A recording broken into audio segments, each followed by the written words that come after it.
Information can be exported from TeacherAdmin by going to the Reports, Data Exports, and selecting the type of data you want to export.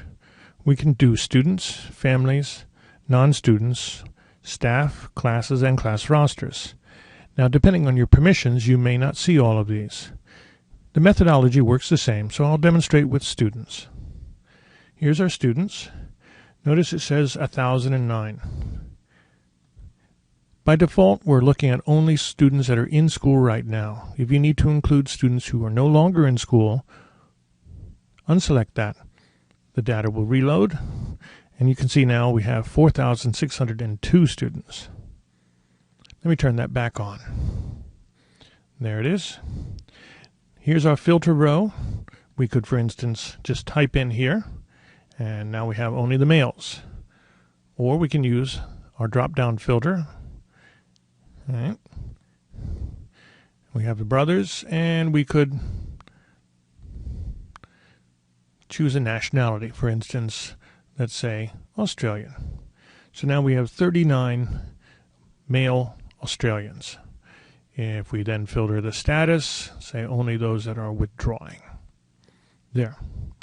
So by applying filters ahead of time, we've minimized the information. We can then export it by choosing print and saving to a file or sending it to a printer. As in the case of most grids, we have lots of extra columns. For these students, we can pull out their family-related data, data related to their guardians 1, 2, or 3, and additional student columns.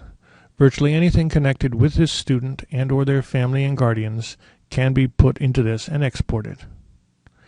Notice, by the way, some special columns like birth order or siblings in school. You'll probably want to spend some time looking at the various columns and seeing what's available.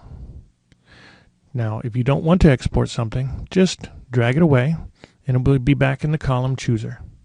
That way, your data will be as simple as possible. If at any time you want to revert back to the default layout, you can choose Restore Default Layout.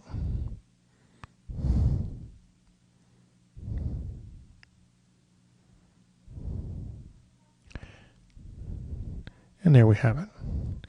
It's also possible to save particular layouts and then restore them later. So if you have special layout requirements, consider using Add Edit Layouts. You can find out more about that in a separate video.